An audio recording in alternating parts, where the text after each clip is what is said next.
Live on Facebook, TOV Sports. Check in National Sports Chat, YouTube. All right.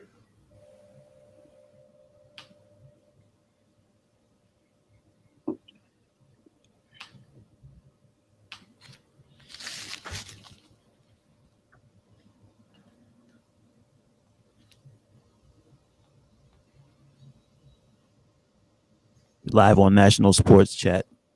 All right. Countdown about to begin. Sure. 5, 4. Countdown in 5, 4, 3, 2.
Yo, what's going on, sports family, man? And we back again, checking in with another episode of Micah and Friends.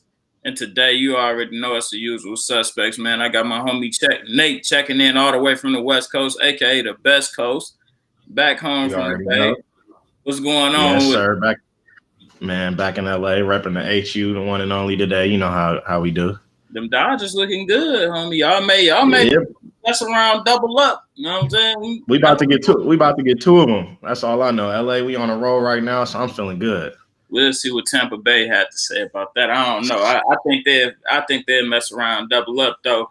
And we got my partner Jay Cott checking in all the way from Maryland, man. Georgetown's on, Howard's on. You know what I'm saying? Worldwide legend. You know what I'm talking about? Like, what's going on, homie? You good? Yeah, man. Everything's straight, man. Blessed, man. Staying healthy, family safe, man. I don't got no complaints.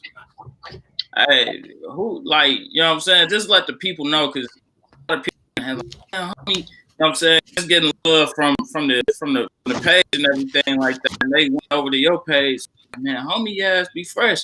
Like, yeah, dog ass, you know what I'm saying? We putting that shit together, you know what I'm saying? We putting that shit on, you feel me? So definitely shout out to a worldwide dripper for sure. Man, this whole podcast is being brought to you by National Sports Chat, man. It's being powered by TOV Sports and sponsored by TOV Sports. So make sure you go over there, check them out, check National Sports Chat out, check TOV Sports out, YouTube, Facebook, Twitter, you everywhere. You feel me? I don't know what else to say. Everywhere. But we got some good talk going on, man. We got a lot of things that didn't happen. We got new coaches coming in. We got interesting just off-season trade, free agency talk. So we got a lot of good talk today. We gonna kick it off with the thoughts on Ty Lue becoming not the Lakers, the Clippers head coach. I need to get y'all thoughts on that. You know, our Clippers on. I gotta start. I don't even know if you Clippers. You didn't. Right. Oh, nah, bro. I'm getting into that guy, bro. Yeah, man. I only wear my Clippers t-shirts for one reason, and that's workouts only. You're not watching, you're not catching me outside the crib right now in the Clippers shirt, So yeah, I still, I'm still an LA kid. So I got the inside scoop, you feel me? I feel yeah. Very sweat. Yeah. But I think, man, I think Ty Lue, I think he's a pretty solid hire. I really don't think coaching was too much of the issue in this last year with the Clippers. I really think that the biggest issue was like consistency, a lot of injuries, man, and like just putting together a new group. I mean, we saw it work with the Lakers, but pretty much they kind of brought back a lot of people. AD was the big piece that they brought in, but your two best players bringing in Kawhi and Paul George, they load managing. They playing some games. They're not playing some games. They were very inconsistent in the playoffs, and neither of those guys have turned out to be like leaders, vocal leaders. And I think Ty Lue, that is one thing I think he'll be able to relate to the players a lot more. Younger face, fresher face. He actually wasn't in the NBA too long ago. Like he might have played against some of the people that are still in the league, as opposed to Doc. He might have more of a traditional coaching structure. He's more of like a strap your boots up and go get it type coach. And I'm not sure if that was kind of the vibe of the Clippers players. I know it was for Montrez, Lou Will, and Pat Bev, but you bring in Kawhi and Paul George, things kind of change. But I'm looking to see from Ty Lue, I'd like to see him establish like a top tier defense. And I thought the Clippers were good this year under Doc, but I mean, you put Kawhi out there, you put Paul George out there. If you keep Patrick Beverly, those three right there are what you would consider elite defenders. I'm not necessarily sure about Patrick Beverly, but he just be running around like Russ says, so he might not even be the guy to start. But you base your defense around perimeter defense and pressuring the ball. Not allowing easy post ups if you're going to play undersized, and then just allowing themselves to play faster. Like I didn't think the Clippers played fast enough last year. A lot of ISO ball with Kawhi Leonard, a lot of ISO ball with Patrick Beverly, same with Lou Will, same with Montrez. I'd like to see them get out on the break a little bit more. You got some athletic guys. I mean, Kawhi can dunk on anybody. Paul George will get out there on the wing, fill the lane. Lou Will, he's more of an ISO threat, but I would like to see them push the pace a little bit more with the athletes that they have. But I'm excited. We got another black man in the NBA. Ty Lue, he got that championship pedigree, albeit with LeBron, but it's a tough job coaching superstars. So I think he got it in him. But, the Clippers, the players just going to have to show me. I'm more so interested in how the players respond to this than I am Ty Lue. Like, I know Ty Lue is going to be a solid X and O's coach, but can he get that locker room together is the biggest issue. That's a good question. Cott, let me get your thoughts on this, man. Man, I think it's a pretty solid hire. I have to agree with Nate. This is a guy that kept it in-house. This isn't a totally new, fresh face for the guys in that locker room. Ty Lue is a championship pedigree coach. He obviously knows has had a history of managing superstars. That's a job in itself. So I think it's a pretty good hire for that organization. Like Nate said, I think with the problem with the Clippers, it wasn't necessarily coaching. It was the players that last year. I mean, Doc. I feel like Doc did a pretty solid job. It's all about can Ty Lue take what happened last year and build on it. I feel like that would be the biggest the biggest thing for him to have to prove this next season. Like Nate said, he's a younger guy. I feel like he may be able to relate a little bit better. He's a guy who played in the league, played alongside Kobe Bryant. So this is a guy who he knows how to deal with and communicate with these high-level athletes. So, I mean, biggest thing with them is pushing the envelope, continue to get better. And but all around, I think it was a pretty good hire. Yeah, man. I'm with y'all. Like, I definitely don't think it was anything too far off. I just feel like, being a coach like Ty Lue, and Nate, you brought up something that I didn't even know. I'm like, vocal? You know what I'm saying? But I feel like I probably didn't really get to hear, you know what I'm saying? Like, because how they do the in the huddle talks and stuff like that. And I never really watched his post-game talk. So I guess I wouldn't be able to know if he's vocal if I haven't watched that. But I don't know. I feel like it's a good look, but I don't know if it moves the needle as much. You know what I'm saying? Like, I definitely think he's a good coach for superstars, but in a situation like the Clippers, man, you got to really be firm there, and because you already got some good guys, but a lot of them, I guess I would say, lack a leadership kind of mentality. You know what I'm saying? Like a leader mentality. So I feel like Lou's gonna have to take it to a different level with these guys, more so than with LeBron. You know, he probably gonna have to really tap into these guys on a harder level and really make them work for it. The next topic is gonna get real interesting because that's gonna be my main question for him is just seeing how he would handle Kawhi, Paul George, and just the other players there. Because even though Kawhi and Paul George are the headlining players, you got other players with big personalities like Bev, like Montrez. Luke can have a big personality sometimes, you feel me? So Marcus Morris, you feel me? But I don't know. I just think it's an interesting situation. I'm not mad at it. I'm just not totally happy for it. I just don't think it's a bad look at all. Like it's not the best they could have done, and it's not the worst they could have done by a long shot. Yeah, and for sure. I think one thing that is going to be hard for Ty Lue, though, is that he's coming into this job with huge expectations. Like, it's not like you're coming into a rebuild situation. It's not like you're coming into a new team now. Like, this is a team that you've been familiar with, and there is no excuses for them not to get to the at least Western Conference Finals next year. Like, at some point, you have to break that baseline and not getting past the semis, the Western Conference semis. I'm not, obviously I want to say it's finals or bust, but there's a lot of good teams in the West. It's not as easy as it sounds. So it's like, you might have to get past the Lakers. Right. Yeah, you might have to get past the Warriors or something like that. But, you have to do it next year. Like there really is no excuses with the talent that they have unless there's a big injury. But, that is one thing that he's kind of already used to a little bit. Like he replaced David Blatt. He done rose up. To expectations. You feel me? So I'd like to see him do it again, but it's just the Clippers at the end of the day. Like I'm not sure if it's a coach problem, a player problem, or just like the name, like the culture in itself. Like it hasn't mattered what coach you plugged in, what players you plugged in to this point. So I'd really like for him to be the guy to finally push that envelope, but it's a lot more easier said than done. Hey, I ain't gonna lie. One thing I can say that I'm gonna do, I'm gonna really check into his X's and O's and stuff like that just to see how he coaches.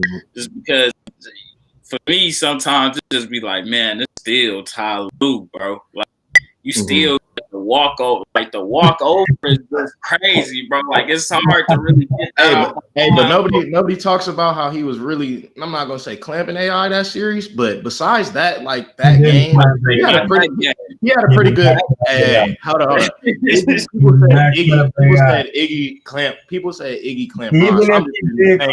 I'm just using the same numbers. Ty Lue had a good defensive. He had a good defensive. I'm not gonna say he contained AI, but you feel me? He had a good defensive series against AI. It's not like he was just every single play was out here getting cooked. That's why that step over was rare in that series. What other clips do you remember from AI in that series? I'm sorry, bro. That's step over. That step over. It doesn't matter what else he did, bro. It is.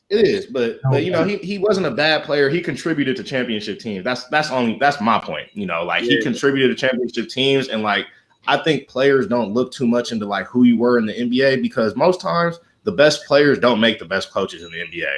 Like most of the coaches in the NBA, the head coaches are not like who you would consider superstars ever in the NBA. Like Steve Kerr was not a superstar. I'm sure. I'm sure. Mark Jackson's probably one of the biggest ones. Now, like in terms of stats in the league. I'm happy you said that because I know, like, even with Steve Kerr, that's a perfect example. Because Draymond has like a sort of like it's just guys who just got that a-hole in them. You feel me? Like, so I know he probably went up to him before, like, hey man. What happened when Jordan fired on? You know what I'm saying? Like it's just stuff like that. It's not bringing him down as a coach. You feel me? Like he's still a good coach, all that, but it's just I don't know. It's questions that need to be answered. So. Hey man, none of the other players on the Clippers besides Kawhi can say they have a ring, which Ty Lue I believe has 3 of. So that's one thing. No matter what they say, he can say that. So he's commanding respect off that fact right there. Like Paul George can't say nothing to him. You know what I'm saying? Because those are guys who are expected of. Ty Lue was never a person you expect to get buckets or you expect to be a super clamper. You feel me? He rose to the occasion as a role player. So, he did his role. I think he has some good input. But like you said, I'm not sure if it's a coaching issue or a player issue, which we're about to talk about next. Yeah, man. It just be so funny, bro, because sometimes I'll be getting off talk because this don't have nothing to do with him being a coach. It's just sometimes the step over is crazy to me, bro. Like, stuff be having to get addressed. It was grimy. I ain't gonna lie. Yeah, what? It was grimy. I can't lie. That's definitely a mark on his record, but not his coaching record. And I see AI was like, man, I hate that. I feel AI, but nah, bro, I would have loved that moment. He's like, man, I hate that moment because I really love Ty Lue. Nigga, I don't care. But nah, I don't hate that moment. I'm trying to tell you. Let's get on to this next one, man. Do y'all think Kawhi is a locker room problem? And the reason why I came up with this is just because it's been a lot of stories coming out just saying Montrezl, Lou, and Bev didn't appreciate how Doc went about treating Kawhi and all the special privileges he got, whether that was being an hour or too late to take off, just everything, load management and stuff like that. So I want to get y'all thoughts on, do y'all think he's just a locker room problem? Because, again, you know what I'm saying, this is 3 teams now. You know what I'm saying? This is the Spurs, which I don't feel like he was a problem there just because Tony Parker and them had wanted him out of there. I wouldn't say out of there, but they wanted him to play, and he felt like he wasn't ready to play. You feel me? So, but that's still some mustard on his jacket, to say the least. Then you got Toronto, you know what I'm saying? After winning the chip in 1 year, everything looked perfect, seemed perfect, but he just said no. Now you in LA. So I definitely want to get y'all thoughts just on this situation. Do y'all think he's a locker room problem? Kyle, I'm gonna start it with you. Man, this one's tough because obviously you know that, I mean, on any level, the best player on a team is going to get special perks. It's just what comes along with the game, especially in the NBA. These dudes are getting paid millions of dollars. You can see it in the paycheck who they value more. So it's kind of tough. I will say on the other guys, from the other guy's standpoint, you do kind of feel some type of way when you see one player on your team being accommodated the next. Now I will say that you have to them as professionals should understand that, okay, we're all pros here.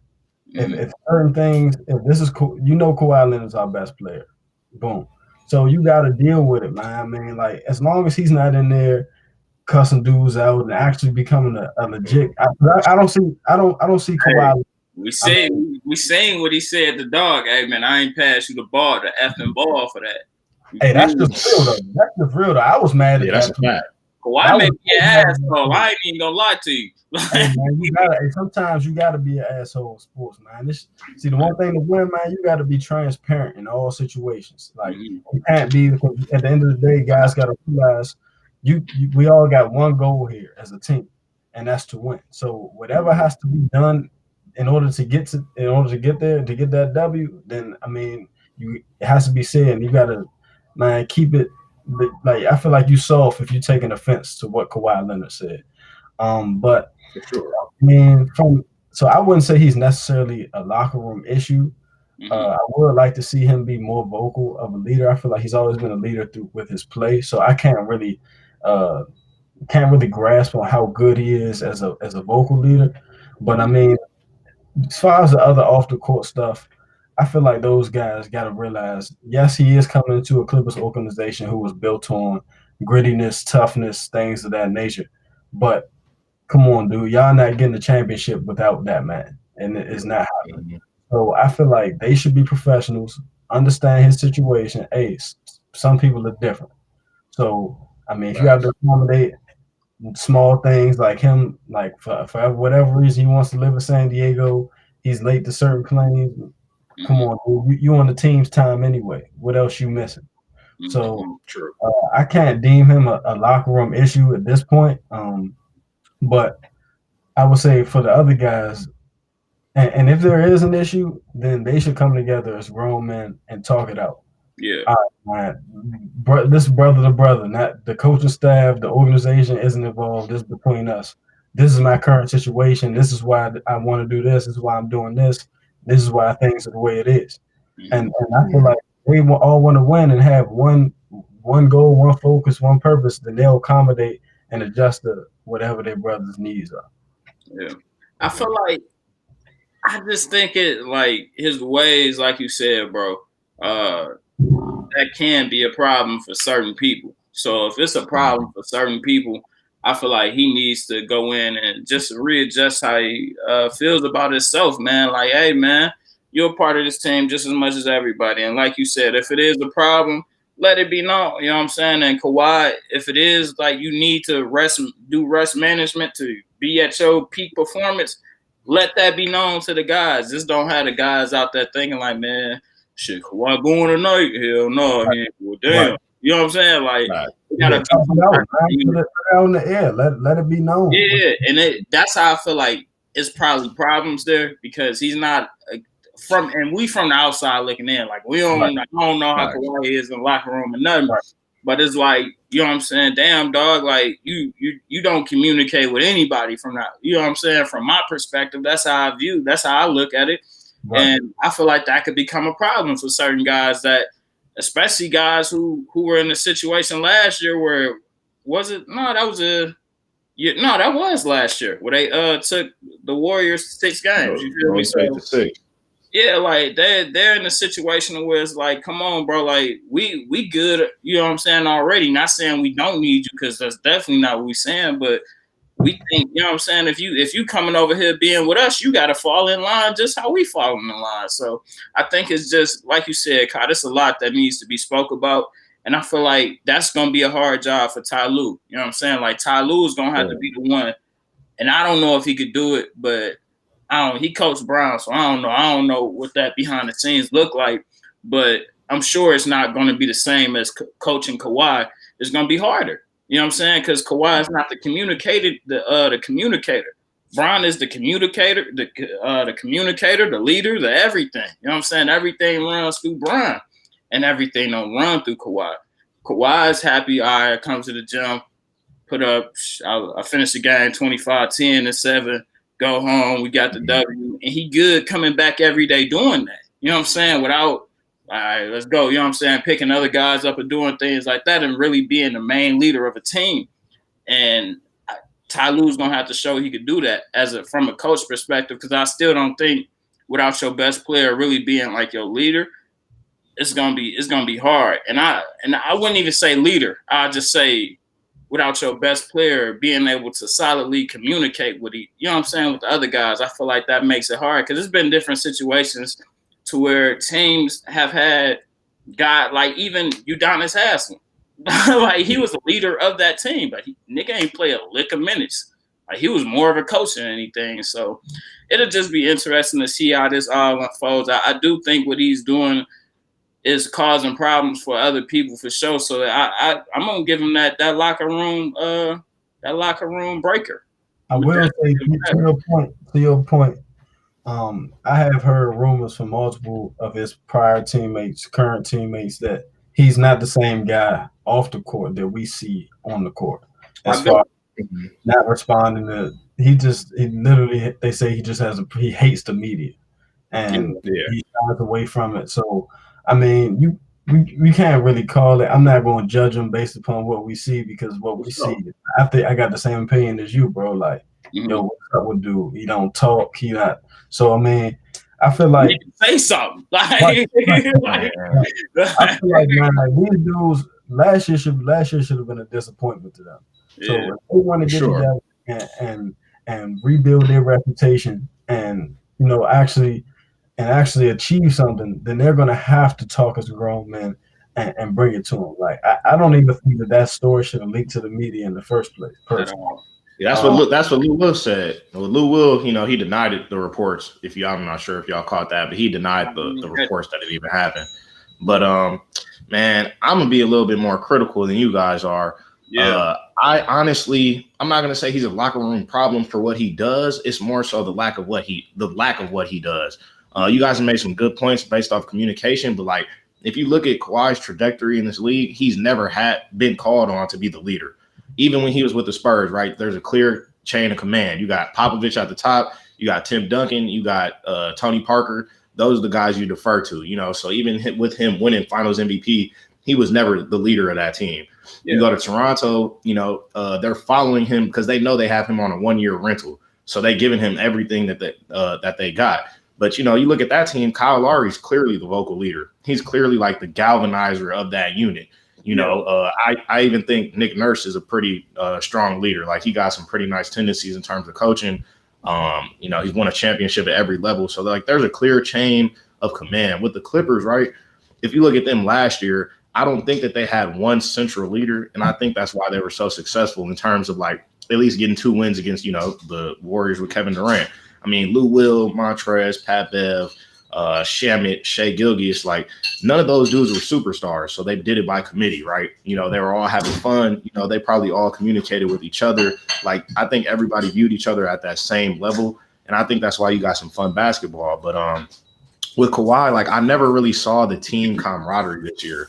Like, if you just literally look across the street at the Staples Center, bro, I mean, if you look across to the Lakers, when the Lakers are losing, even then, like you kind of see their unit is together.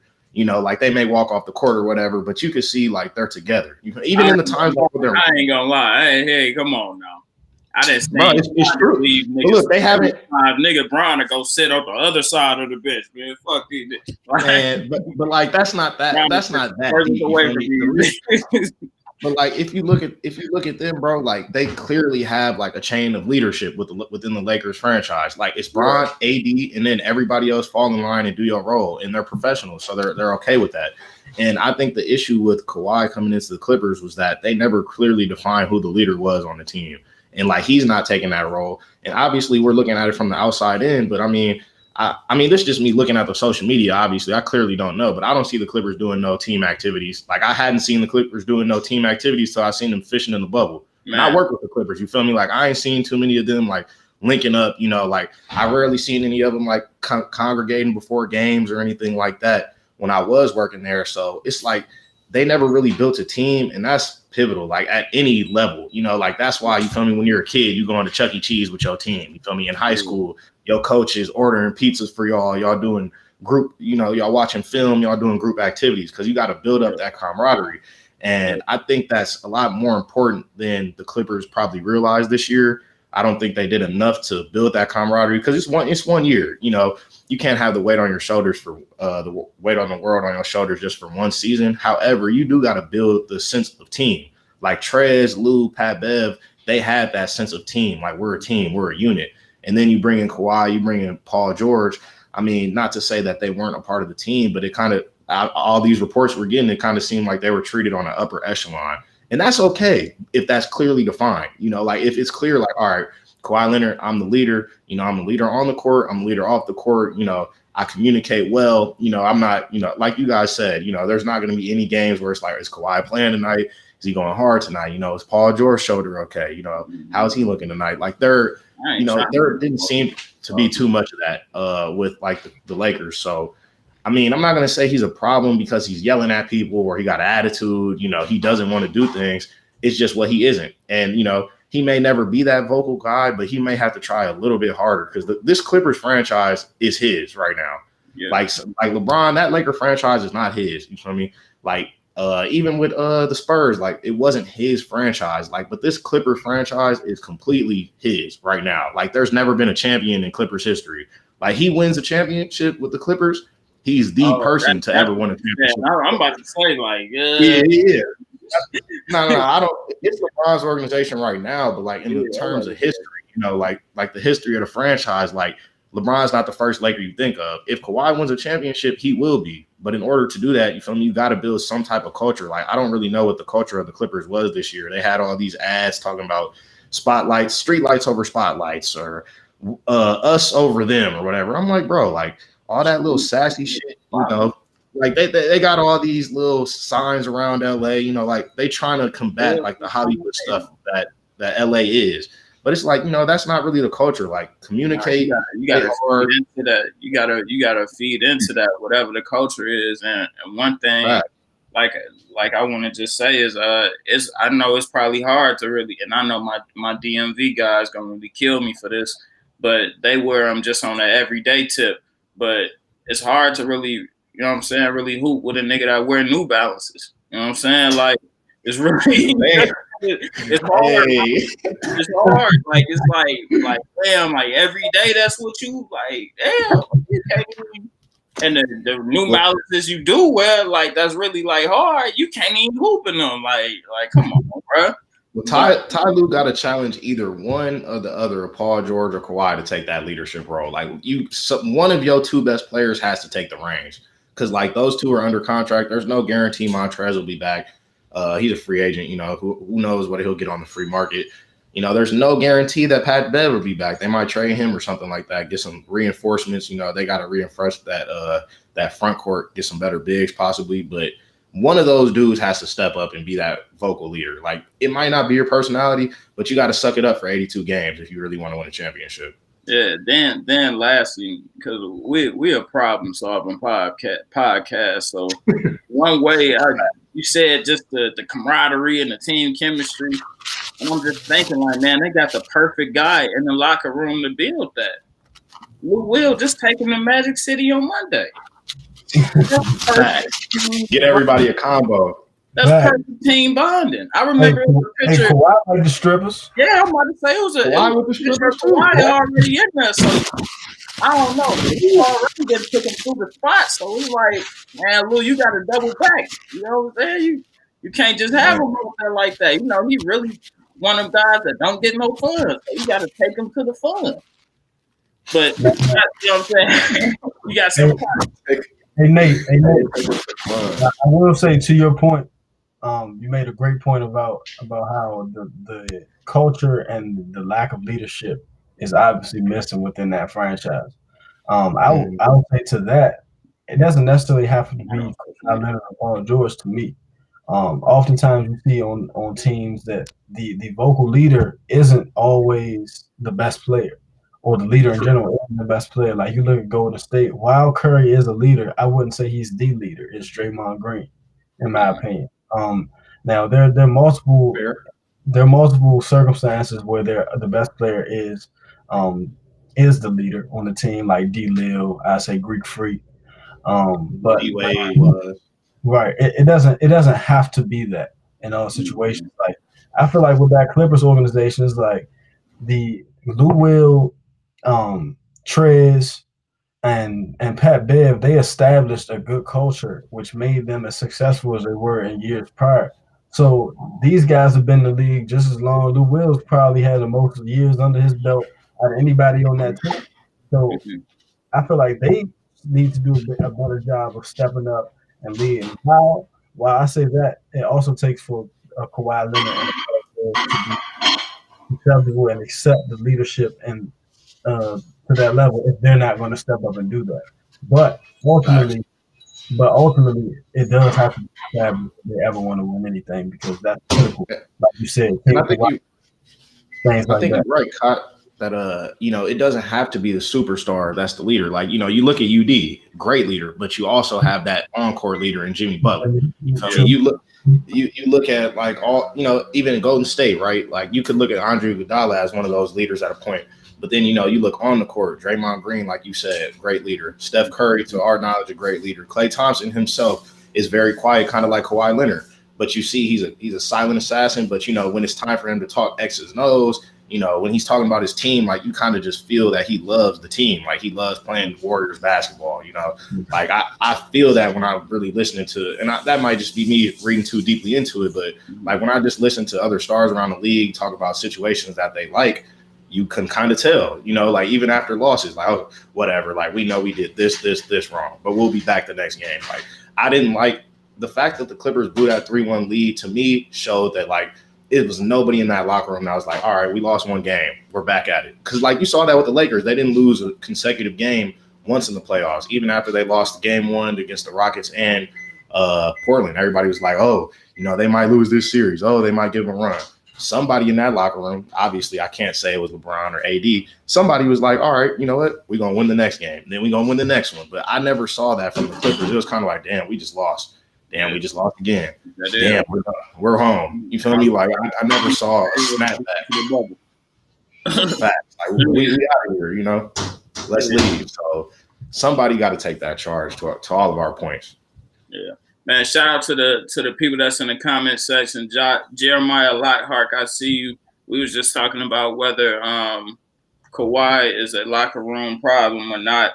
But just, I don't know why I just happened to see this, but I just seen this nigga John Wall playing spades in the middle of an interview. In an interview.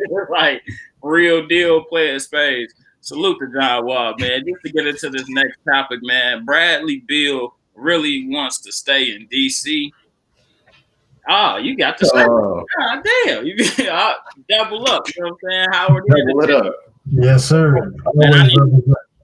I need to get y'all thoughts on this, bro. Why outside of the money, which that's probably why, but why is he staying there? Why does he think that they could get it done there? Do y'all think that the Wizards would be able to get it done in I would say short term? Let's say, I'll give it like 5 to 10 years. 5 to 8 years. That's more realistic. Do y'all think they'll be able to get something done in that amount of time?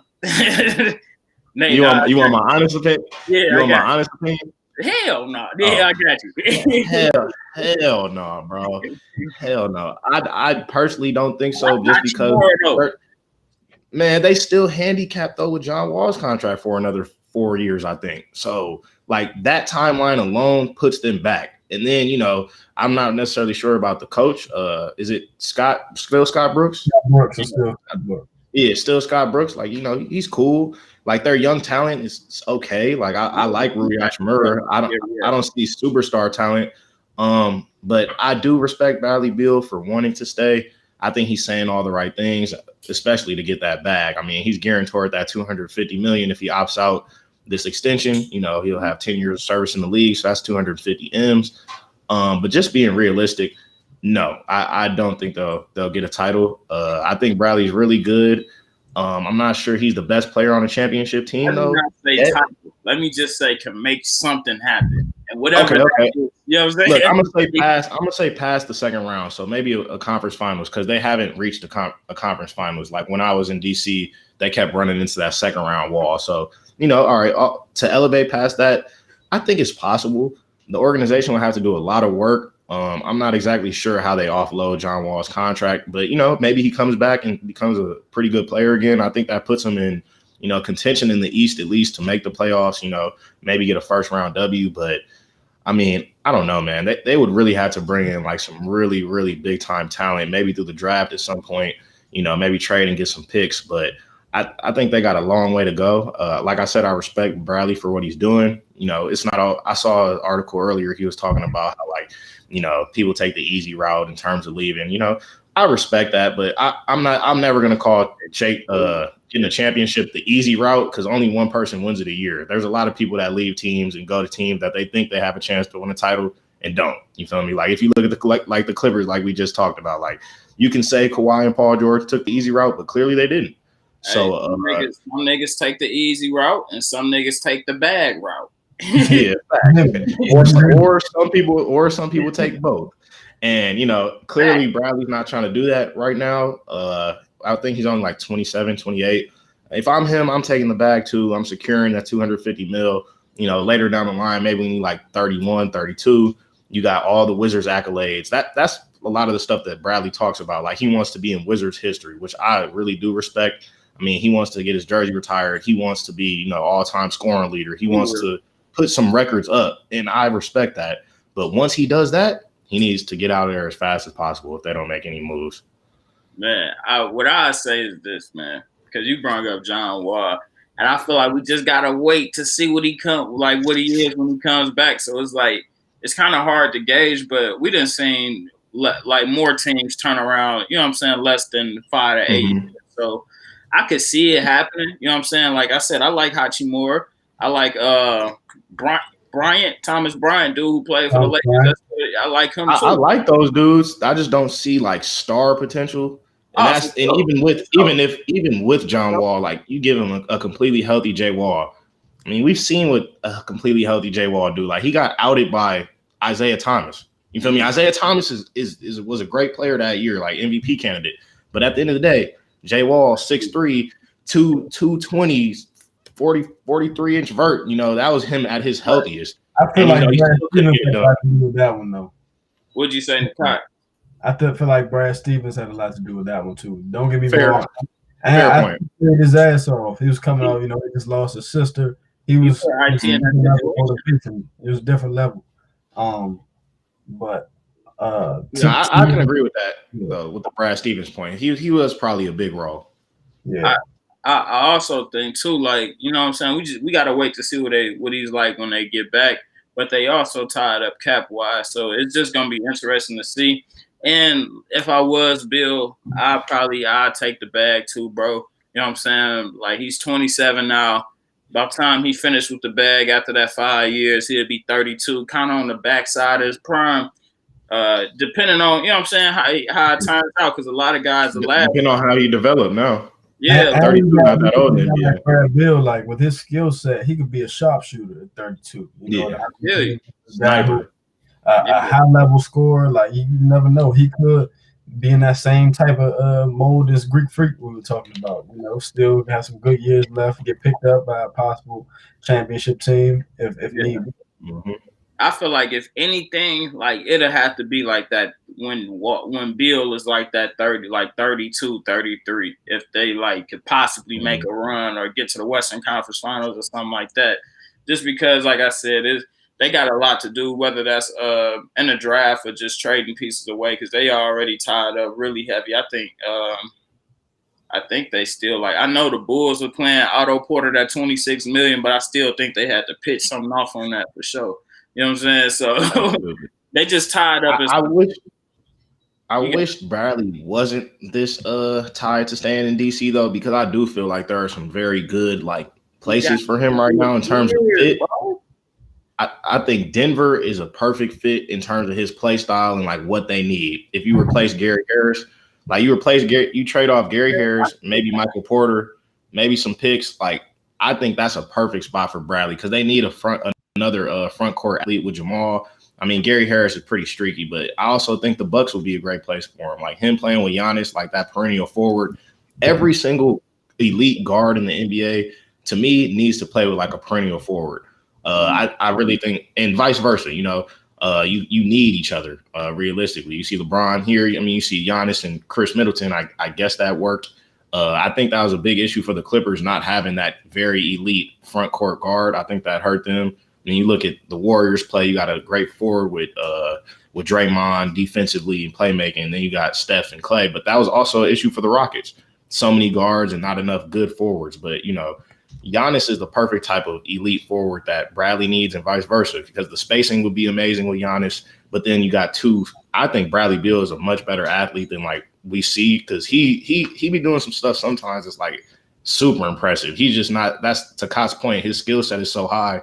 He don't have to try to go to the lane and dunk on somebody every time. You know, he could put a little nice English on it, but he's a much better athlete than I think a lot of people realize. So I would love to see him somewhere else, but I do respect him wanting to stay. Kot, let me get your thoughts, bro. Man, first of all, shout out Bill, man. That's a real one right there. Want to stay in a real city.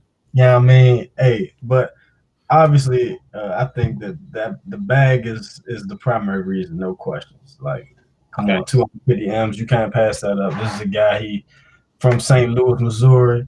He wanna. Damn, they said you sloppy, bro. Hey, chill out.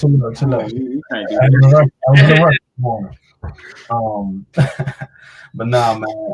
On top of that, I feel like Brad, he's a loyal guy. That's just the type of dude he is. I feel like y'all counting the Wizards out just a little bit. You know what I mean? We got a new GM and my professor Tommy Shepard.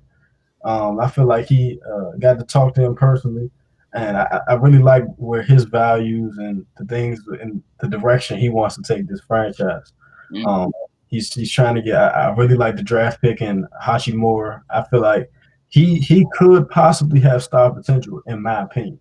This is a guy. He's a gym rat, 6'9", can handle it, can shoot it. So I don't see why not. It's all of, and he's athletic. So I mean, I like that pick. We have another 9th pick, lottery pick this year, in this upcoming draft. Hopefully, we can grab a sneaky piece. You've seen in the past. You can get a steal within the draft at number 9. Sure. Franchise changer. Shoot, we'll pick the Greek Freak go. 16, I think. D Mitchell went 14. Right. I'm not saying it's another Greek Freak go there, but it's a possibility. So I do personally. What's up? Just you feel me? Just real quick, since you brought him up, like that nigga ain't like, bro, you couldn't have told me he wasn't gonna be the first what's his last name? Antetokounmpo. Antetokounmpo. You can't tell me he wasn't gonna be the first Antetokounmpo with a championship. That is crazy. Oh, you talking about crazy. Like the league crazy now, bro. Like shit's starting not to mean shit for real. Like, but that's a whole nother topic. Not for somebody like him, you feel me? If he walked in the room talking about, man, I was on the Lakers for the championship, I'm like, bro, no, you were on the bench. But honestly, if I was a role player, I'd be saying the same shit. Niggas ain't gonna tell me nothing with that 30 carats on my finger. Ain't nobody gonna tell me nothing. Yeah, I'm about to have Brian sign it and get 5 for it. $5 million. Bro. Yeah, I had Brian second one. But nah, though, y'all had anything? Nah, Kai, you was still going. My bad, I cut you off. But nah, I was just saying, I think that the Wizards do have more potential. Brad Beal, I think he is a elite scorer in the league. He's only 27, 26 right now. I think he still has room to improve. He's a gym rat. So I feel like he believes in this franchise, and like I said, I think Tommy Shepard he's taking it in a good direction, and I feel like the future is bright. But ultimately, if you're Brad, this is a guy. I personally don't think championships mean everything. Don't get me wrong; they're a great accolade within the league, but ultimately, these guys, this is their livelihood, this is their profession. You got to take care of your family. Take care. Remember the real reason why you do this. So do you give up $40 million just to go play with a team and possibly win? It's not a guarantee. As many good teams as there are nowadays, and as competitive as the league is trending to be. So it's no guarantee if you go and leave and go to a Denver that you're going to get a championship. And I'm pretty sure he's settled here within the DMV. That's a life. Like people don't look at the off the court things, how moving cities it affects these players, not just on the court but off the court too. Sure. So I think that played a big role within his decision. And hey, as a Washingtonian Wizards fan, I'm happy he wants to stay. Man, get the bag. You made a great point because I also don't think that most players, contrary to like most people's belief, I think that the majority of players in the NBA, yes, they want to win a championship, but like Kai said, at the end of the day, it's a profession, man. Like you got to get the money at the highest value. You got to maximize your value for as long as you can. And if you can get $250 million, a $250 million, very, very few people that can even say that they've had that opportunity, even in the NBA. So, bring it 250. But, I don't think he believe in the franchise. I think he's saying the right things. I wholeheartedly don't think that Bradley, like in the back of his mind, I really realistically don't think that he thinks that currently constructed the franchise has like a contending chance, but he believe in that $250 million. He believe in him running up the numbers. And to your point, championships aren't the most important thing. That I think they really only become so important when you're talking about the greats, right? Like if we're talking about a list of like which point guards was the best or, who's the GOAT, like that's when you start talking about championships. Besides that, bro, there's a lot of very, very good players in the NBA who've never had a championship. John Stockton's still considered in the top 5 of point guards, never had a championship. Like Charles Barkley, one of the Hall of Famers, probably a top 20 player in the NBA history. I'm along with that. Never touched it. 12, nigga. Karl Malone, leading scorer in NBA history. Never got a ring. So, it doesn't mean everything as much as the media tries to make it seem now that a championship's the only goal. And if you don't get it, every season's a fail. That's not true. Like if Bradley brings the Wizards to contention, I think that's good enough. Get them to that conference finals. maybe make a run at the finals. If he has a Jimmy Butler type year, I mean, that's as much as you can ask for from somebody like Bradley. And one more point I will say, as a hooper, what more could you ask for? I mean, right now, John Wall's injuries and things like that, Bill is the face of our franchise, and the way their careers are trending. I personally think Bill is the best player right now anyway. And going forward, I feel like he surpassed John as an all-around player. So what more can you ask for? It's his team. They're revolving everything around him. So, I mean, I feel like it's an ideal situation for a guy like Brad. Good point. Hey, what Doc say, man, rule number 1, go and get the money. Rule number 2, don't forget the money. Go get the bag, man. Go get that, man. I ain't mad at it. Go get that 250. And like y'all said, man, I just feel like now chips are starting to like really lose their value unless it's like a great guy with a chip. Like, for sure. Hey, Robert Horry got 7 of them. Man, on me, like he's not going to be considered. He contributed for sure. But is he a better player than Charles Barkley? No. A better player than Karl Malone? No, sir. It doesn't. Damn, bro. Depends on the situation. What's that point guard, bro? He was on the Warriors. Dog. Monte Ellis. Patrick McCall. Huh? Oh yeah, Patrick. He got 3 of them. Yeah, he had like 3 rings in his first 3 seasons. I'm like, boy, it don't get like it's just shit crazy, man. Bro. That's just falling into good situations, though. And that's why with the best players, the championships mean so much, though, because it's like, bro, it takes a lot to win a championship every year. Like I said, only 1 out of 30 teams wins. There's a lot of talented guys in the NBA. Like that's a very small percentage of the people that are actually in the NBA to touch the title that year. So, you can't measure every single thing by winning a championship. I think that's the danger of the media nowadays. It's like, oh, yeah, he's not a champion. Like, bro, I consider this season for Jimmy Butler as successful as a season as, I've seen in a long time. And he didn't win a championship, So even somebody like Denver, 3-1, 2-3-1s, like they didn't win a championship, but they ran into the eventual champions. Like I consider those type of seasons a success. Toronto Raptors, same thing. Game 7 had a chance to get back to the conference finals after losing a guy who averaged 25, 26, 7, and 6. Those are successes in a season. And I think that's the type of success Bradley should look for. If you get a ring, you get a ring. So much better. But, get that team to a conference finals, get that team to be competitive, change the culture every year. And I think that's what you consider success for somebody like that. Yeah, get that marathon success, man. And one thing, too. On me. We just need to, and this is just for the Micah and Friends family alone, we need to put out an APB for Patrick McCall. I don't know where he's at on this earth. Like, is he I think he with the Raptors. He with the Raptors? Yeah, because he had the 2 chips with the Warriors. Then he got traded or somehow landed with the Raptors.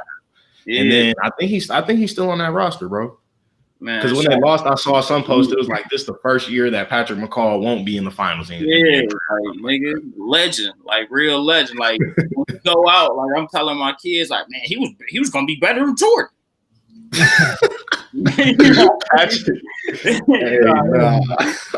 Nah, let's get on to this next one, bro. Man, Daryl Morey, the Rockets GM, has stepped down.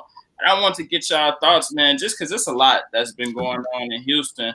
And I wonder if y'all think the organization has just failed Harden. You know what I'm saying? Have they not put their best foot forward to give Harden the best chances at success? Nate, I'm going to start it off with you, bro. Man, honestly, I'm going to have to say that Harden failed the organization before I say the organization failed Harden. And the reason I'm going to say that is because in the past 5 years, I do think that the organization and Daryl Morey have put very talented players around Jay Harden. The type of players that, especially this year, the type of players he wanted to play with. Like, I don't think that they make the move to trade Clint Capella if Jay Harden doesn't endorse small ball. I don't think that they make the move to trade Chris Paul if James Harden doesn't endorse the move to trade Chris Paul. And I'm not saying it's solely on James Harden, but I do think that, if the Rockets, you replace Jay Harden with maybe like put LeBron or KD on that team, like those are very, very talented teams. You feel me? Like you would expect those teams to get to finals and win finals. You got Kevin Durant playing with Chris Paul, playing with Who else was on that team at that time? Trevor Ariza. Clint Capella. Like that's a very talented roster. And then even when they do the small ball, I think Daryl Morey did a good job, at the trade deadline, going out to get somebody like Robert Covington that really matched that small ball, what they wanted to do. I'm not going to say it's only on James Harden, but I mean, in the biggest moments, he's the one that's folded. I'm not going to say that only he's folded, but in the biggest moments, being the playoffs, he doesn't perform as well as he does in the regular season. And I can't necessarily say that that's an organizational problem, or is that just a play style issue? Because like if James Harden doesn't play if he doesn't change the way he plays, that's going to be a big role for what coach they bring in, whatever GM. If he doesn't change the way they play, I don't see what expectation I should have for James Harden. Like the way he plays right now, should I expect him to win a championship? Probably not. So I can't say that they failed him. They got to a conference finals. They ran into the Warriors. I mean, the Warriors, one of the best teams of all time. You can't necessarily put that as the sole benchmark of them losing to the Warriors, but they've had positions that they should have won series. And they've also made questionable roster moves to me because it seems like, Chris couldn't get along with Jay Harden for some odd reason. Or, Clint Capella, a pretty solid young big, lob threat, pretty solid defender. He couldn't work there for some reason. So not solely on James Harden, but I can't say the organization failed him. I think they put some pretty good talent in the past at least 5 years. Kai, let me get your thoughts on this. Man, I'm gonna have to agree with Nate, man. I can't say that the Rockets organization has failed James Harden at all. I mean, when they brought him over from Oklahoma City. This is a guy who received a max contract from this organization.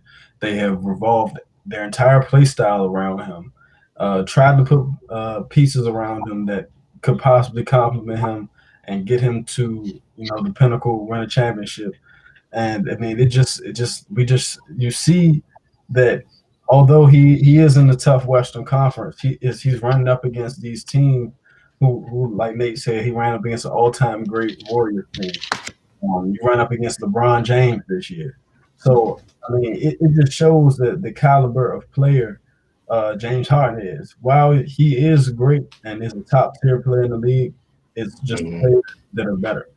And I think that he has gotten to critical moments and multiple times and just proved that he isn't that guy. And this is James Harden is one of my favorite players. But I can't say that the Rockets organization or Daryl Morey has failed him because, like I said, they have did everything that I think that you could possibly do to accommodate his play style and his game. Now, the fact that Daryl Morey stepped down, I feel like things after his comments with the about China and things of that nature, I feel like things kind of went a little sour. That on top of going experiment with the small ball, that didn't work out as well as they wanted it to. I think it kind of just got stale. He did everything he possibly could. Just like the coaching, sometimes you need a fresh face. Sometimes you got to redo. D'Antoni's gone now, so you might as well just get a whole new culture change, reset with the new GM as well. But I cannot say that the Rockets franchise has failed James Harden as a player. I don't see what else he would want. This is a guy, he's putting up whatever shot. They're letting him ISO ball, step 100 dribbles, 1,000 dribbles a game. You can't ask for nothing more. You can't ask for nothing more as a Hoover, bro. So Rockets definitely have not failed that man, and they gave him 200 in. So can I name a few of the players that James Harden is played with in his tenure that the Rockets have brought him? 1 year in 2016, he didn't only play with Trevor Ariza. He played with Patrick Beverley, Clint Capella, Montrezl Harrell, and Lou Williams. Like, that's what you would consider talent. Like, we look at Montrezl, and even though Montrezl wasn't what he was then, I mean, we look at those two dudes right now as very good players, like with the Clippers or whatever. You go on to the next few years, they bring in Eric Gordon, they bring in Chris Paul, they bring in Robert Covington, they bring in guys that complement the way that he plays. They bring in a Ben McLemore, who turned out to be a pretty pleasant surprise. Like, the stuff that James Harden wanted, because I don't know if you guys remember when he lost to the Warriors. What was that? Chris Paul got it. No, the year they lost with Chris Paul, James Harden comes out in the interview and says, "I know what we need to do," and they proceed to trade Chris Paul for Russell Westbrook. Like, Russell Westbrook is another MVP caliber player. Like, you can't ask the organization much more than that. Like, they brought you your good friend. They brought you an MVP candidate of the last few years, you know? Like, those are the type of things that I think a good organization does. You listen to your star player and you act accordingly. But, you know, just play style. This, like I said, they allowed him to play. That might be the only place that they failed James Harden. They might have been a little too soft on him with the small ball and analytics. That might have been the one area that they failed James Harden by allowing him and the roster to go that deep into small ball, as opposed to just saying, you know what, James, we're not going to play that small. Like, PJ Tucker is not going to start at the 5 for us. We know that's what you want to do, but, you know, if they could have put their foot down a little harder on that, but, you know, you got to cater to your star player. If he wants smaller players, you know, if he doesn't want Chris Paul, all right, get rid of him. They did. They don't want Clint Capella, get rid of him. They did. Bring in some shooters. They did. So, you know, and Mike D'Antoni was his guy. So, you know, I kind of find it hard to blame the organization for this one. But, you know, man, they just didn't get it done. Man, and it's all good points that y'all has said. But another way I say they failed him is just by letting him continue, like you said, being James. Like, that's the biggest failure for sure. Yeah, not telling him, like, this is not winning basketball. Yeah, and even with it's almost like a parent over spoiling their child. Yeah, so they don't teach them any principles. Because if I'm gonna be honest, I feel like that's why Daryl Morey walked, because it's like I seen him take a whole front page article out about how much he loves Harden and stuff like that, and he changed his life forever. But I feel like they let him get away with so much so early. And granted, he is a superstar. You know what I'm saying? So he does, like we were speaking with Kawhi earlier, he deserves some privilege. But it was to the point to where we seen that Daryl Morey wanted to fire Mike D'Antoni. But he was sticking around because Harden likes him. We can give him another shot. Hey, one more year. No, bro, get his ass up out of there. And I feel like Morey was to the position where it's like, all right, I love this guy so much, but I can't make a call going against him because it'll fuck everything up. You know what I'm saying? So I feel like they failed him in that way with not without keeping it like a team player type business. You know what I'm saying? Like it's still. But the thing is though, from a business standpoint, I think that they did the right move by allowing Jay Harden to play the way he did. Like, you know, 36 points a night, 34 points a night. Like, the NBA right now and fans are infatuated with scoring. So by them allowing him to just be that scorer, you know, they probably selling out. You know, the Jay Harden fans across the world, you know, best scorer in the NBA year after year after year. Like, that's exciting to a point. And to your point, Micah, they didn't put their foot down and just I don't think they realized, like, they're handicapping themselves in the long run of a season. Like, it looks good in the regular season. It looks great in the regular season. Like, it's fun to watch. It's entertaining. But you get to the playoffs, it's a different game. And like you said, man, they should have got rid of Mike D'Antoni last year because this whole small ball bullshit wouldn't have happened under, I don't think, any other coach. Yeah, and all that shit would have been over with. And that's why I feel like it probably got to a point where Daryl Morey was like, you know what? I can't even make any real moves here without, you know, making sure it's ran through hard. Not saying that's a bad thing, but saying if it's something just as significant as Mike D'Antoni leaving and Harden saying that he loves D'Antoni, like, no, bro, hey, that shit ain't winning. Like, that's exactly what bro, that shit is not winning. We about to go ahead, bring somebody else in here, get, you know what I'm saying, get some structure. He bring the 5 in, you know what I'm saying? Like, bro, we ain't about to do that bullshit. Like, what are you doing? Then I feel like, you know, it's just a mixture of both to me. I just can't say they totally failed them because Harden, they did give Harden some stuff, but I seen something too that was real good. Since 2012, the Rockets are the only team that has made the playoffs from 2012 to 2020. Every other team has at least missed 1 year. They've been in it the whole time, and 4 out of them 8 years, he ain't played with an all-star. You know what I'm saying? So it's minor shit, but when they like I feel like when they knew they were ready to try to make the run, they, you know what I'm saying, started bringing in the all-stars and stuff. But still, bro, like it was just simple stuff that could have got handled, that could have put them in a better situation for now. You know what I'm saying? Like I feel like they could have ended up with Chris Paul and they should have beat the Warriors, bro.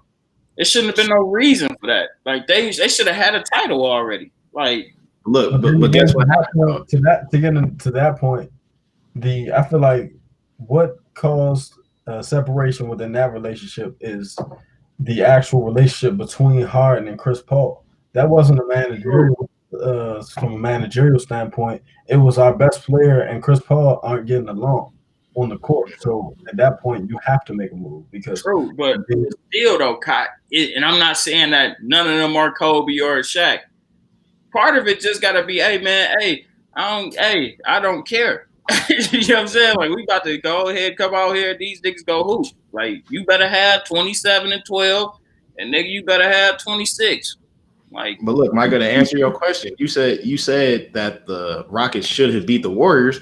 What happened when Chris Paul went out? They was up 3-2. If I remember it correctly, James Harden.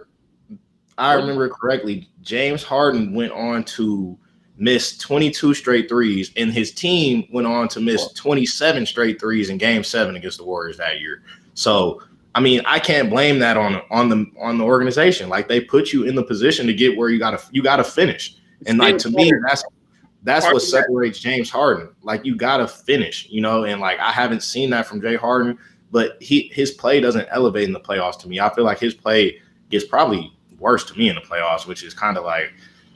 You know, so that's kind of why I lean more so to blaming Jay Harden. Like his numbers don't improve in the playoffs, and that's a very telling story. I'm not asking him to go to 36 to 40 points, but you should average 30 in the playoffs. Like there's no excuse you shouldn't average 30. You do it against every team. Right? That's what I'm saying. So where did it go? I think too, just like I said, it's a mix. It's a mix of both, right? Because even what you said, like, all right, his team, I think they missed like 47 threes or some shit. Shot like 57. Even if that's the case, that's still coaching, bro. You know what I'm saying? You got to go out there. Hey, man, we ain't doing this shit. You know what I'm saying? And coaching is a part of the organization, but granted, that's on the groundwork floor level. You feel me? But still, like, it's still, like I just say, it's a mix of both. Like, Hard not showing up and performing got all that. You know what I'm saying? Like, having 13 points shooting, fucking 2 for 27 and shit. Like I get all that. Like, I ain't mad at that. You know what I'm saying? But that's a good point. It starts from the top.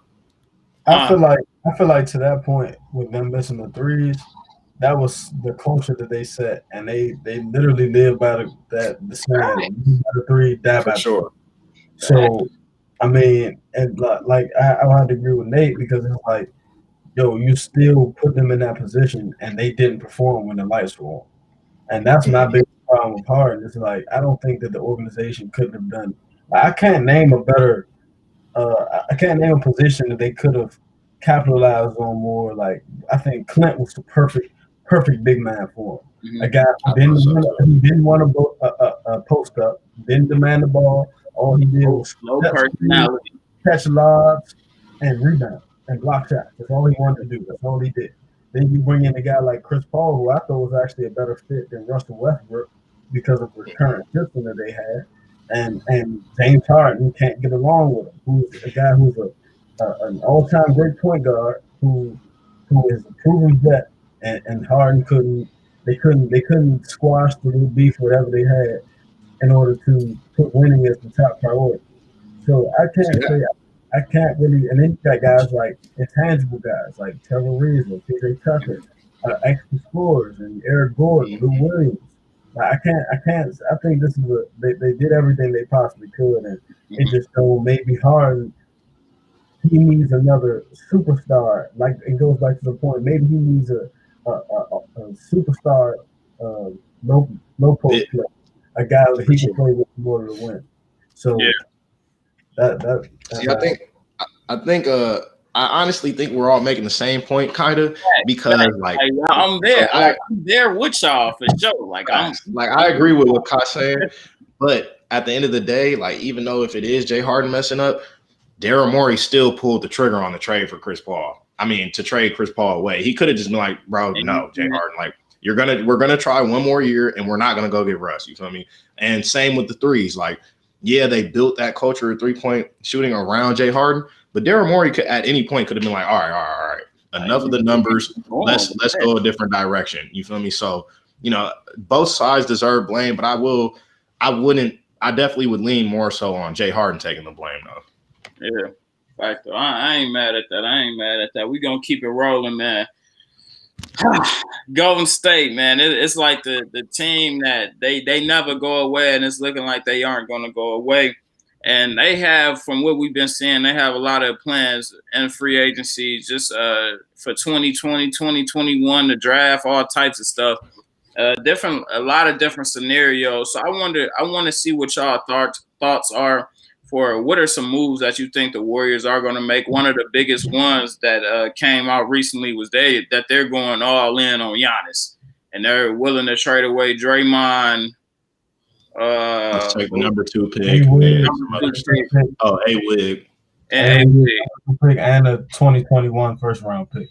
Yeah, so I need to get y'all thoughts on that, man. Let me see what y'all think about the Golden State, and what do y'all think the move should be for them? Cott, I'm gonna start off with you, bro. Man, I honestly think that the ideal move is the one that we just discussed.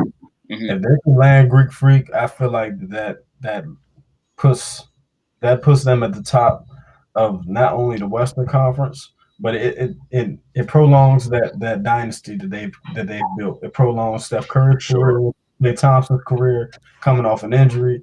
They already have a great coach, great system, great organization, great culture. I feel like Greek Freak would fit perfectly there. This is a guy who he can do the same things as Draymond. He's a point forward. He can read the ball. This is a guy, he can come in, kind of do all the things that Draymond does, but just times 5. You know what I mean? He just gives you that much more. So they can like that. What was that? Passing? Yeah, I think so. Draymond is like a little. That's the only one I wouldn't. That's the only one I wouldn't say. Look, I don't like. I would say ahead, I feel like he's proven that he is a willing and capable passer in Milwaukee. Don't get me wrong. Draymond looks better right now because he's playing with 2 of the best scorers of all time. I've never seen Draymond come down the court, make a flashy pass behind the back. It's always getting it to the guy in the right spot in the right time. And that comes from watching film, playing with guys, and things like that. Now, when you put Greek Freak with 2 of the best shooters of all time, too, I don't see why he couldn't do the same thing. You know what I mean? Draymond was just making the right play at all times. And I feel like Greek Freak is definitely capable of doing that same thing.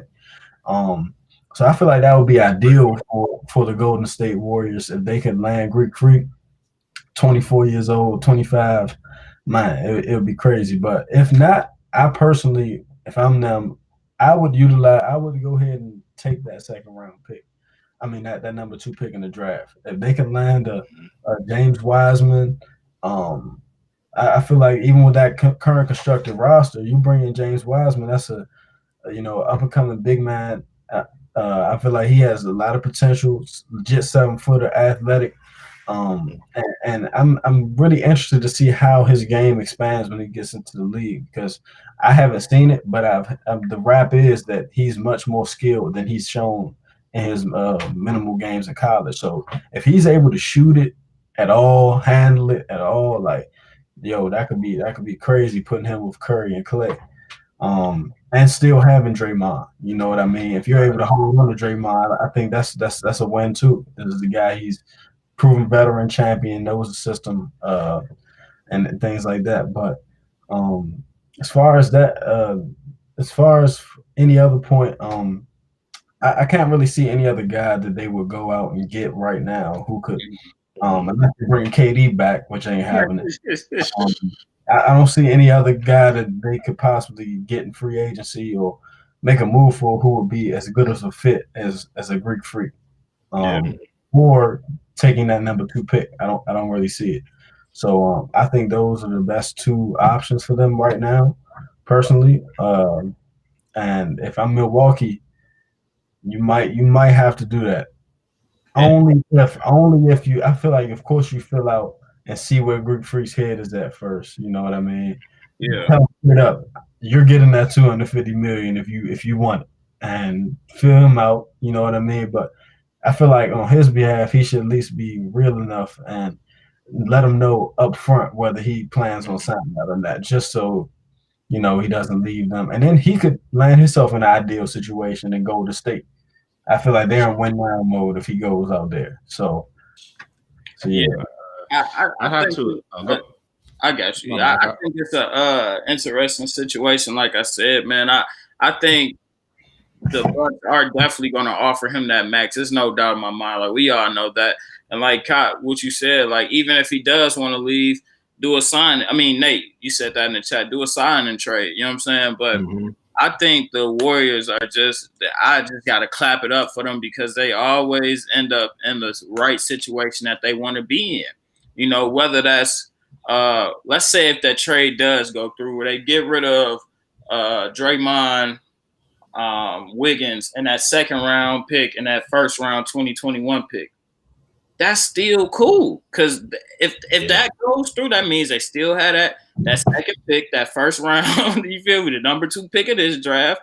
And I seen something that they're going all in on Dwight Howard too. You know what I'm saying? So they wouldn't. I heard they had interest. Yeah, like they wouldn't necessarily have to. Let me stop tweaking. Not all out. Not all.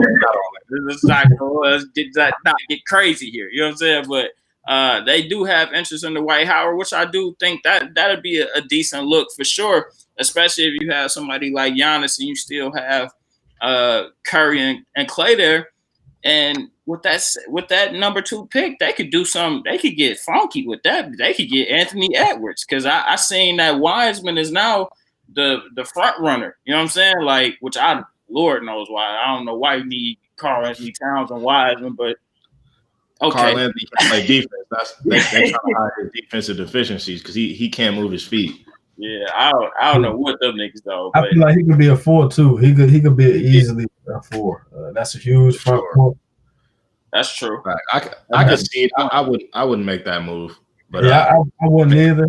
Because you can get somebody less talented than Wiseman to do the things they need to do. Like get you a rugged guy, rebound. Like Wiseman is more than that. I feel like he's a more skilled guy. You kind of take away from Cat's offensive game if you do that a little bit. Yeah, no doubt.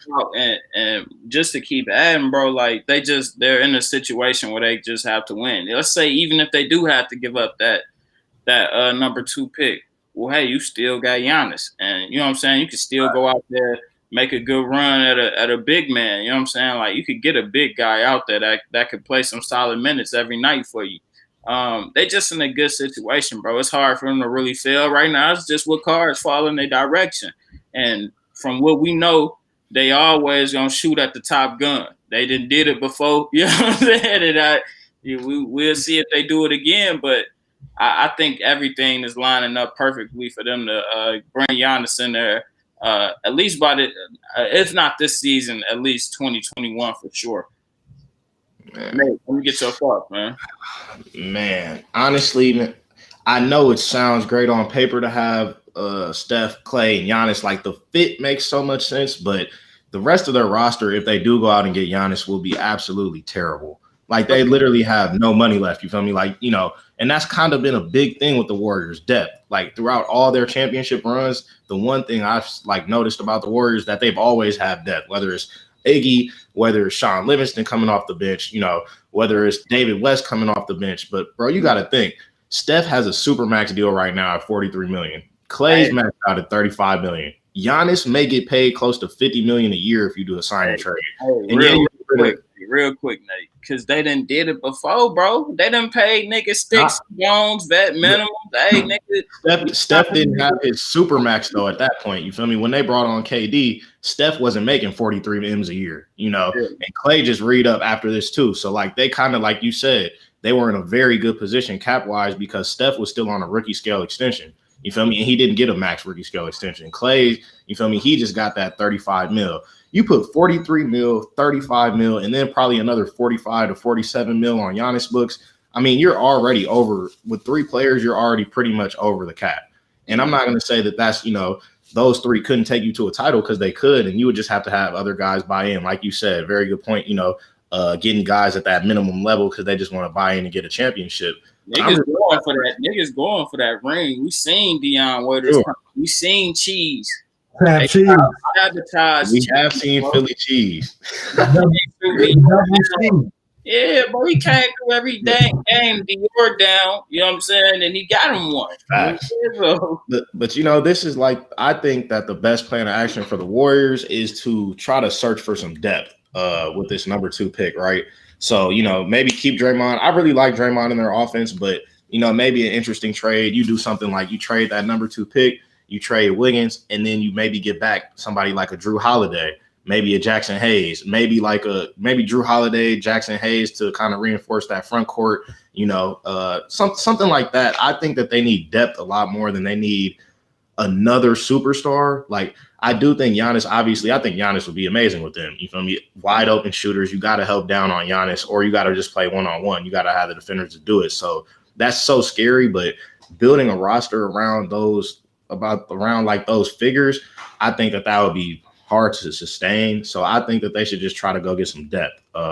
Maybe trade that number 2 pick for somebody like to Atlanta, right? Maybe you get back a Clint Capella, a Kevin Huerter, and like a DeAndre Hunter. Like some type of reinforcements. Not gonna say it's the best package available, but I just think you got to get some depth on that roster, because right now, I mean, Kevin Looney, Jordan Poole, Damian Lee, Kai Bowman, like those dudes are not. I wouldn't consider them consistent pros. Like, some of those dudes might find themselves out the league in a few years. And, that's common with championship teams. You got to have guys buy in. But I don't see the developmental talent. Eric Paschal, he's good, but, you got to reinforce that bench a little bit. If you have three dudes making over 110 mil, it's going to be hard to get some complimentary players around that roster. Yeah. Ain't one of the homies on their team, don't he talk to Stephen Curry's sister or something like that? Right. Damian Lee, he married to her. Yeah, like, and you know how the fam could get, things could get, it get different with the fam, so he may have to walk. We seen what Delonte did, you know what I'm saying? We can't have no more. Nah, but they married though. Like, they married. He locked in. I'm saying anything. No, y'all got anything else on that? I think Nate, that is a great point you made. Going in all in on Giannis, that could bring a lack of depth, which could ultimately lead in them not being as successful as you think they are. If they wait till next summer, my bad. I was just gonna say, I think with a big 3 that is that talented, man, I'm still putting my chances on it. If it's one big 3, I will have to take my money on and hope that the other guys buy in and play to their top potential. It'll be them. I can agree. I mean, the Heat, they had, Mario Chalmers starting at 5, Chris Birdman, Udonis Haslem. Like, those dudes aren't consistent pros either. So that is a good point. But if I'm the Warriors, their best bet to me, I'm not trading Giannis. What I'm going to do is I'm going to wait out a year till 2021. Then he can't sign that super max extension. So then he's not as expensive. Like, he still may be around the $40 million range, but he's not going to be leaning closer to that $50 million range. So if I think their best bet is to wait it out, because I think their roster right now, if you build it out with some solid role players, maybe on some 1 years, I mean, you still got Steph, Clay, and Draymond. I mean, I think that could still get you to a Western Conference Finals possibly. Especially with some guys around them. But, then you wait next year, you sign them for a little bit cheaper, and then you leave yourself some flexibility. But I feel like that sign and trade will be hard to get done, not just from the Warriors standpoint, but from the Bucks standpoint. I don't think them getting back Draymond and Andrew Wiggins helps their timeline of a rebuild. The number 2 pick does, but I don't think those dudes are really priority of interest for the Bucks. You wait that one more year, though, it makes him – the market for Giannis that much more competitive, though. Does he sign? Very true. Very true. Yeah, like it's other teams who I feel like Miami, they might can offer more money, and it might be a better situation for them. You never know. True. Yeah, it may just be better if they just stuck with what they had, bro, and just use the tools like the the second pick in the draft and stuff like that, just to make some more moves. Because do I think A. Wiggins is the answer? I definitely don't. But I like to see how he plays with Curry, Clay, and Draymond on the floor. True. Because he hasn't been in a winning environment. So I would definitely like to see him in a winning environment with some champions for real. You know what I'm saying? And really see if he can elevate his game even more. But, man, let's go ahead and get into this next one. We got talks that CP3 is going to the Lakers, man. So this is round 2. We know he got vetoed last time, man. I need to get y'all thoughts on this. Do y'all think CP3 will be in that purple and gold next season, man? Nate, what's up with it? Nah, I don't think there's any chance, man. Because they also similar situation to the Warriors. They're about to sign AD to that max deal. And then Bron's already on a max, and then you bring in Chris, who's on a super max deal, who's making, I think, like $45 million a year. That'll handicap a roster that is already, got a lot of free agents on the league, like trying to, at least opting out, test the market. You're not going to be able to re-sign KCP or Rondo. You bring in Chris Paul, I think all their free agents currently would have to be out the door. If you're a championship team, my best recommendation is usually to run it back. I don't think you need to make too many, drastic changes to a championship squad, because it's like, all right, we were already there. We played against some of the best teams in the competition. We might need to make minor improvements. I don't think that Chris Paul is the improvement they need. Rondo, to me, is the perfect ball handler. So I know we talk about free agency next, but I think he's a guy that they really have to prioritize because, he's a perfect complement to LeBron. And he won't be nearly as expensive as CP3. You don't need CP3 to come in and run the offense. That's what LeBron for. I mean, he led the league in assists. He is your point guard. You don't need somebody else to completely take the ball out of his hands only for a few times a game like Rondo. He doesn't do it all game because he doesn't start. But when he comes in, he alleviates some pressure. If you bring in Chris Paul, he's a guaranteed bona fide starter. And I don't know if it's enough basketball to go around with him and LeBron. They're both really, really good floor generals. And I think the Lakers have enough closers. I mean, AD showed he can close. Bron closed at certain points this season. KCP closed, in some of the biggest moments. You got to bring him back. So not to say that they're better than Chris Paul, but, he's too expensive to me to be on the wrong end of 35, I think. That's pretty expensive. $45 million. I don't think the Lakers will make that move. Yeah.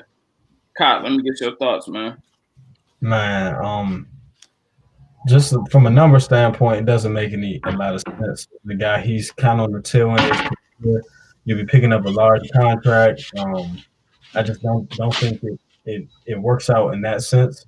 But also, Nate made some great points. I feel like you don't need a Chris Paul with that team.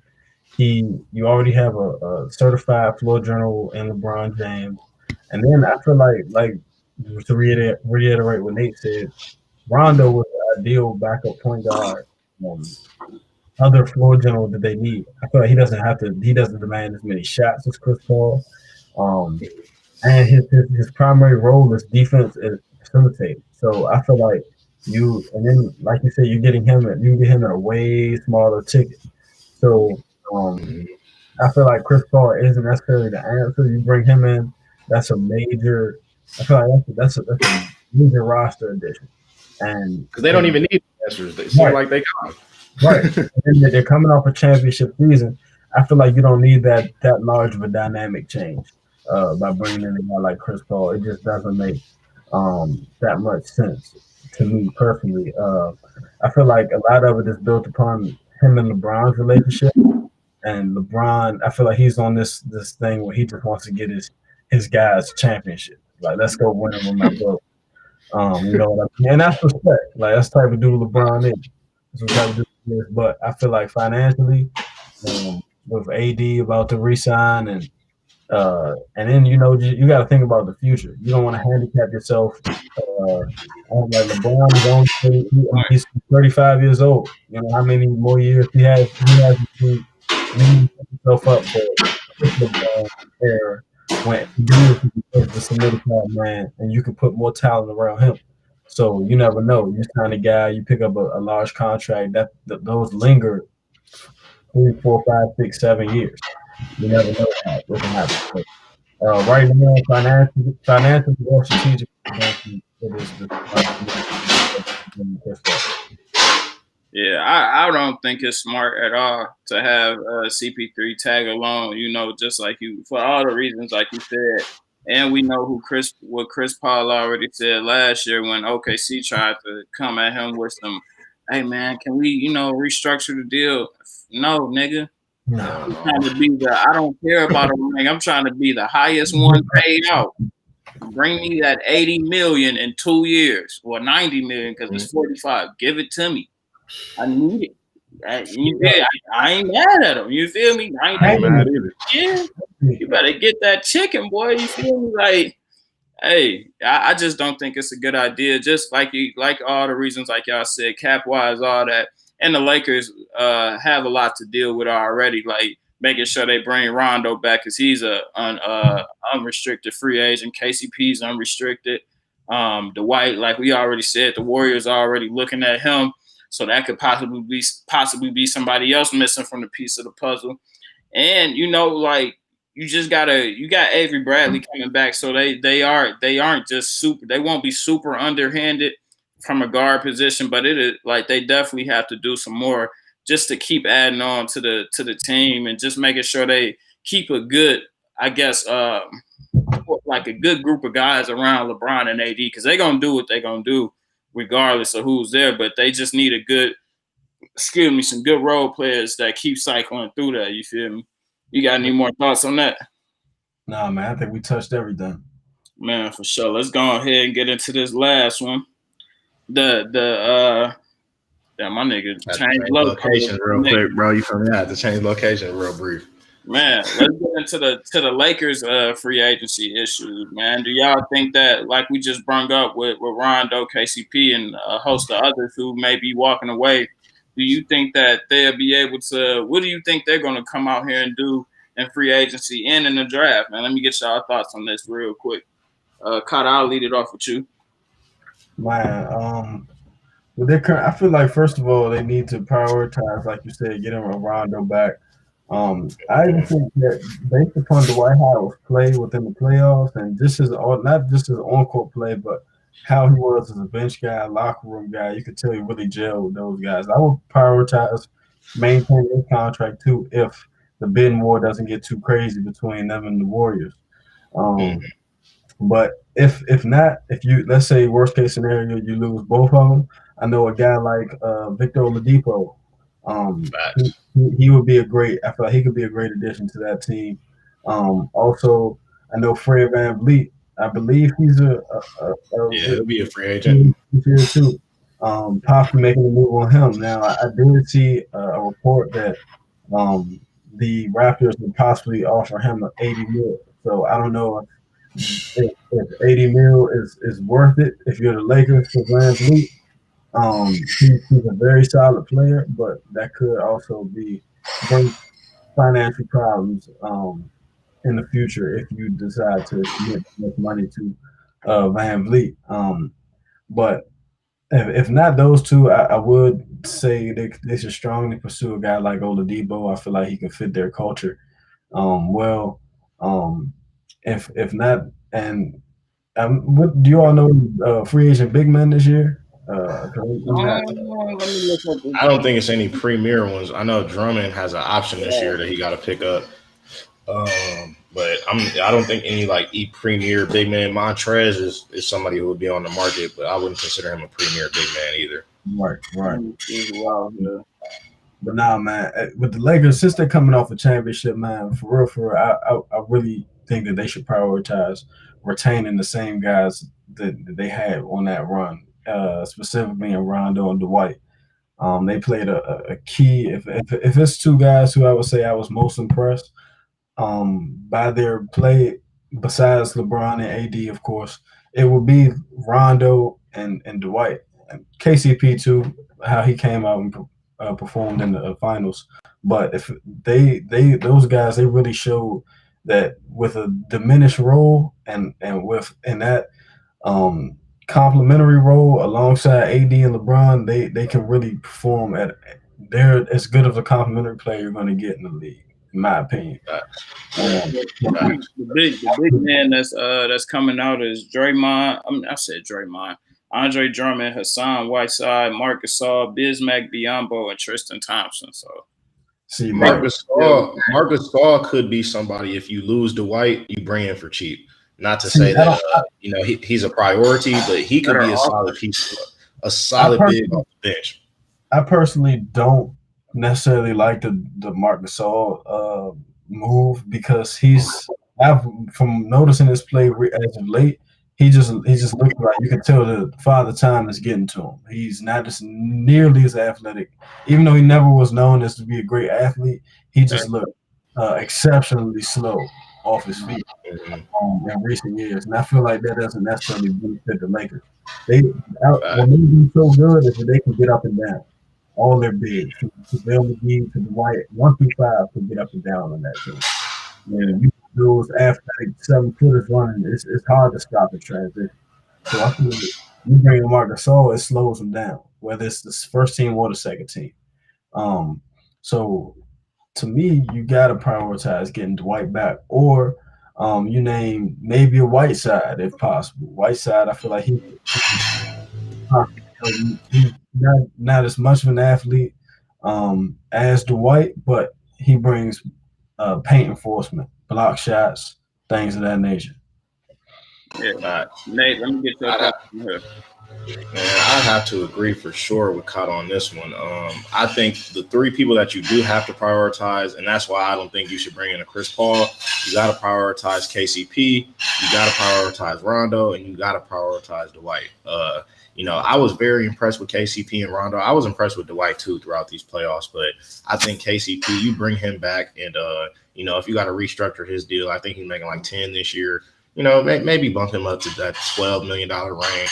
You got to give Rondo at least 7 to 10, probably so. They got some money coming off the books with obviously Dion, J.R. Smith.